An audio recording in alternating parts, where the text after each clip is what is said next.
Hello everybody, and today I'm not in the usual place, I'm in a different place, but we're going to be covering balancing authenticity and safety.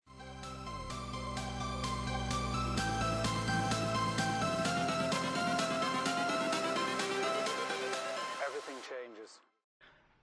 Adolescence is a time for teens to be authentic to themselves. And if they don't fit in and their gender and their bodies don't match what they feel, they can get extremely paranoid. This gets worse if their body inside and their body outside don't match. For example, transsexuals will feel the highest amount of stress and pressure. And the best thing to do while they're going through this paranoid stage of self-hatred, kind of, the dysphoria of their body would be a more correct term to use. The best thing to do would be to support them. Just let them get on with it and support them as much as you can as a parent role. If your child feels like you won't accept them, they might identify as being gay and lesbian and so onwards, as I've already mentioned earlier in the series. They do this because they want to see your limits of being able to accept them as something else than what society expects of them. For example, being transgender. A teenager who has broken through the fear of disclosing that they are transgender or have feelings that they could be transsexual to a parent. I lost where I was going with that. They will often have extreme impatience that the transition is being slow or taking more time than it should, or people don't understand and they want it to be a sped up process. Now, for everyone, a transition can be long, short, whatever. It can be in a couple of months to maybe 3-4 years. A transition to get the first steps difficult though is always the longest process, because to get referrals to doctors and gender clinics, you know, doctors these days, they take forever, but you know, just gotta live with it. Just gotta live with it, and they'll work through everyone and treat everyone fairly, and then finally, after years and months of waiting, it can be done. Yay! First step's complete, easy from then on. Maybe, kind of, no, not really. The reason for this impatience is because a transsexual or someone who is transgender has these feelings inside for their entire life. So the point I'm trying to say is they've been feeling this since they were born. It's not just like, oh, I myself am 16, I've been feeling this for 2 years. It's not like that. It's the whole 16 years of my life I've been feeling like that. And they will feel impatient with you if you don't instantly accept it and know everything about it. Hence why this video series is why it's there, because teenagers have no other way to tell their parents and they're like, watch this video. And I'm usually a video that is used in that scenario. But don't worry, all parents have tremendous fears and concerns when their child finally does come out as transgender/transsexual. The best thing you can do though is confront your fears. Now, a main fear is harassment for your child, or yourself if you are transgender yourself. But as the series is aimed for children, for parents' view on their child, yeah, you might worry that they're going to be bullied or harassed, and perhaps they have already been harassed in the past because they were showing the signs of gender non-conforming during their school life and their college life. And as a parent, you might feel like once they publicly announce it, the harassment will get worse. Now, from my personal experience, the harassment got a lot worse. Now, I'm here today talking about my life. And that was the main point of this series, is to have my reflections on my views to help you, because not everyone is going to be harassed, not everyone. Now, there were some people out there like, you weren't bullied. Well, funny that, because I was. Even though you might not have seen it, I was. Like, I speak out about this quite a lot, but not in a detailed information, but it was bad. But you just have to get on with it and live through it and talk about it and share awareness. And the best way of sharing awareness is talking about it. The good news is, if your child has friends that are fully supportive and have been lifetime friends. You know the friends I'm talking about. The friends from like year 1, year 2, or 1st grade, 2nd grade. The ones that continue until the end of college life, those kind of friends. Those kind of friends will usually stick with you. I say usually because their parents can reflect their views and say, no, you're breaking all contact, because that was what happened with me. I got so many people, parents saying, no, you just can't be friends with them. And I was there left alone. But the best thing to do in that situation is to get new friends, because you've got friends in the past. It doesn't stop you from getting more friends in the future, or presently getting friends for the future. So yeah. Now, another fear that parents have is the fear of physical harm. Now, this is mainly the parents' issue, and bullies and people who harass them and give them hatred to this person in matter. Now, I'm going to first cover parents. If you do not accept them, and if you do not support them, and if you just aren't there for them when they need it, the risks are so much higher than if you were to accept them. I mean, if you don't accept them as a parent, they have no one to look up to in the future. They'll just see some evil figure. They're just not being nice to them, and that can lead to people running away and, as I've already said, suicide. So as a parent, your #1 priority must be to support them, because if you don't support them, they're not going to want to come home at night. They're not going to want to see you. They might break all communications with you. So you must, as a parent, support them. As an outside family member, the same goes for you. You must support them. Family is their #1 friend. So the family have to be there, no matter what society says, no matter what the government says. You must be there for them. You can't not be there for them, or else you should not be a parent. If you can't just help your child, you should not be a parent. Now that's big, but you should help them no matter what. You just have to. As for bullies and friends, the physical hurt could be a punch up in the playground, you know, good old, and the bullying from there, and they could be bullied in the playground or in a school environment.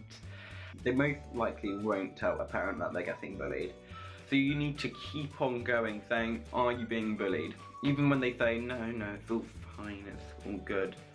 But if you have a gut instinct they're being bullied and they're not telling you, you should instantly go to the school and be like, I think my child is being bullied, because then the school have concerns that you are having concerns, and they'll keep a more wider eye out on the child in matter. Now, with bullies, they lower your self-esteem and they make you feel they make you feel like a bit of chewing gum on the playground that have been stood on millions of times, just left there to rot and just wear away in the earth. And no one should feel that depression. No one should feel that low, that they should just not be there. Because suicide is a option, and a very common option, which should not be an option. And also, if they decide to transition and they get bullied, they might want to just put off the transition for a little bit. They might be just like, not right now, I'm struggling at school. And that's a very good way of putting it. They just put a break to it. It's like stopping a hobby when you're in your GCSE period, because I stopped my dance lessons and I wanted to study as much as I could, and I was really upset, but I just put it aside. I was like, no, I'll do this first. Priorities are main, and exams should be a priority, and getting a good education should be a priority. But if it causes the point where it gets overloaded with stress and everything because of gender related, then you can just get on with it.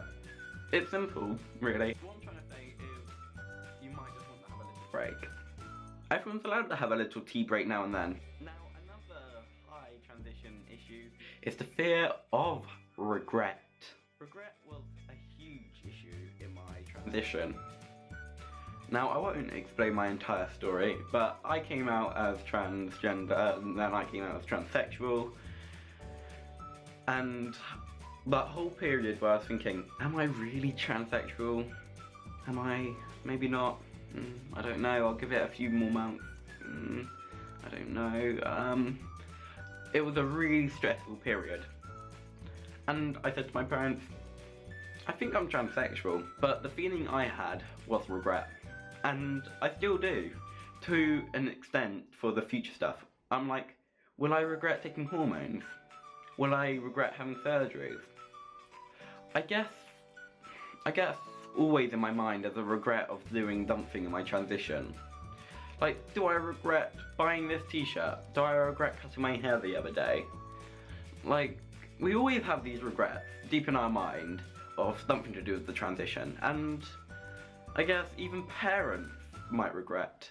Let's say, for example, if they didn't accept their child, and then their child became a huge star and they had said in their past, oh, I don't want you in this household, and this child turns out to be the latest Hollywood star, and they're going to be like, oh, give me all the stuff, I love you, child, and then they would they might publicly say to their parents, no, you were mean to me back then, no more with you. And they would say that in the media, and their parents would look, Billy, honestly. But that was an example, that was an example. But you get what I mean, even parents can feel regret to not helping their transgender child. And parents also regret, even from my personal experience, I speak to my parents all the time about everything transgender, transsexual, gendery, expression-y, identity, and they regret not seeing the sign sooner. And they regret putting me on medications which they feel made my transition expand out to a later stage than when I should have started back like 4 or 5 years ago, when I should have come out as transsexual instead of like a year ago. It's a very hard, I'm probably gonna have to do a whole video now on my entire journey of transition and gender. It'll be a long video to explain. So the best thing to do, really, is to examine your concerns. A major concern that a lot of people talk to me about is when their parents say they are too young. I'm not going to start this whole debate on what is the right age to transition and come out and whatever, but there's a lot of issues with age.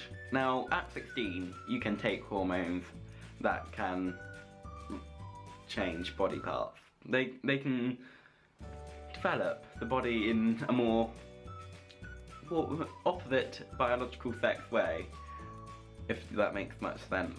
Basically, they just hormone stuff. I don't know much about hormones, you know. But before 16, they can take blockers. Blockers are blockers. They block your hormones. If you're born male, they block the testosterone. If you're born female, they block the estrogen. Okay? They are fully reversible. And anyone can take those. At any age, they can take these blockers. And it's the best way to do a transition, because you can take blockers from whenever you start your transition to whenever you feel, no, I don't want to be transgender or transsexual. It was all just a phase. And transgender, transsexual can be a phase, but it's very rare. But you can take blockers your entire life and not start hormones. I really hope this is making sense, because my mind is getting really confused. Another fear you might have is when you're doubting that your child is transgender. You might have missed all the signs. They might have come out as transgender.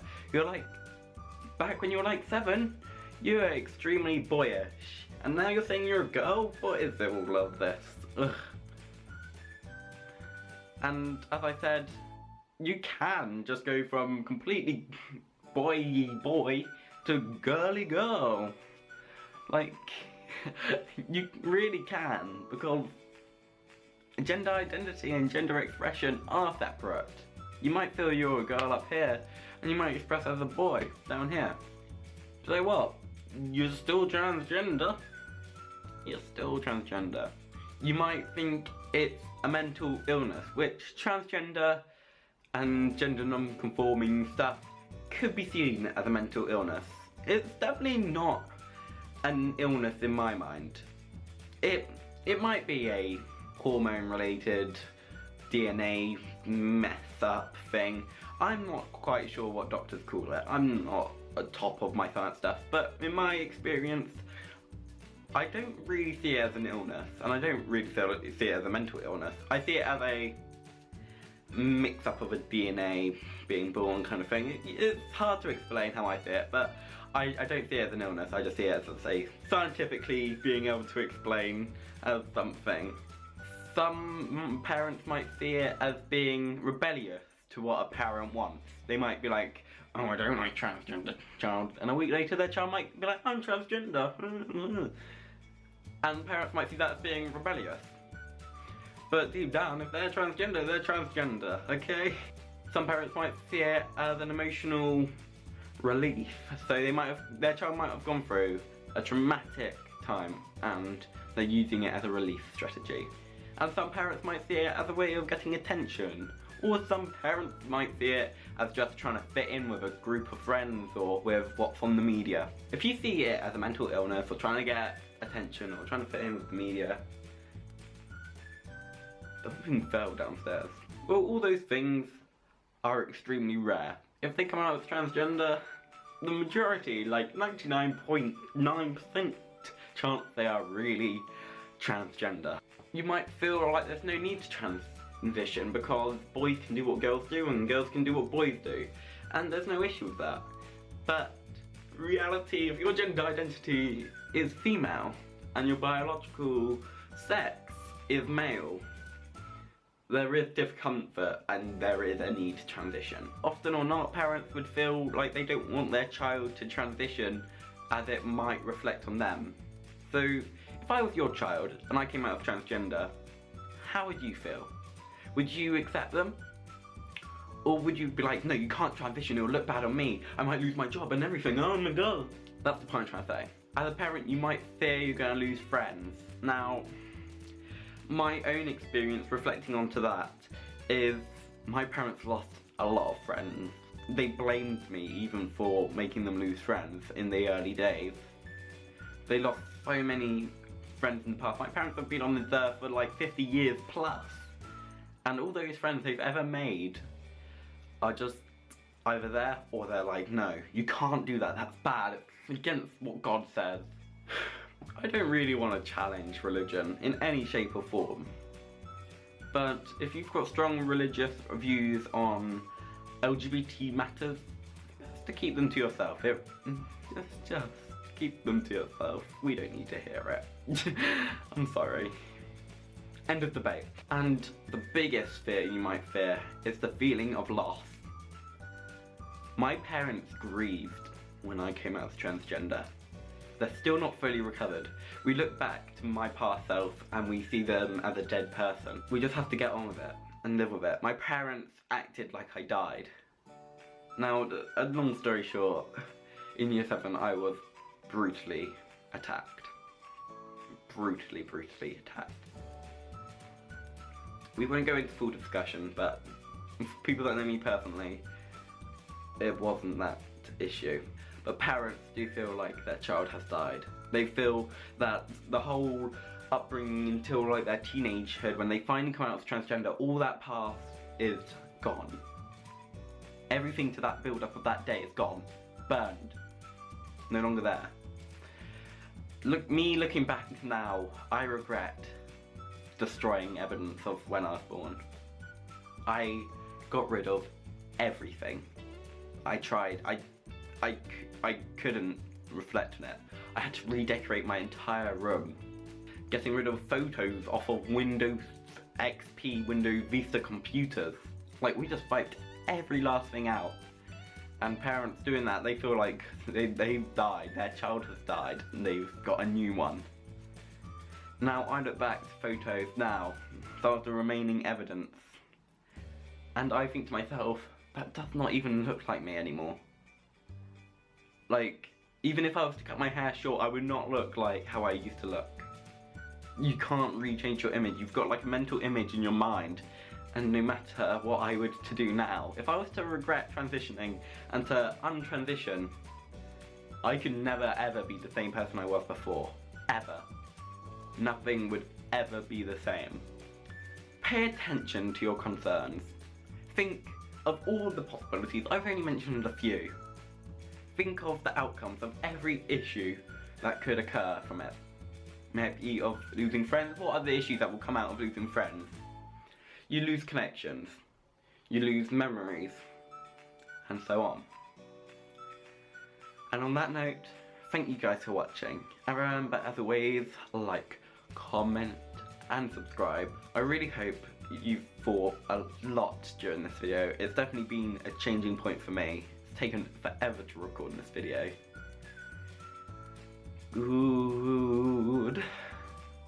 Bye.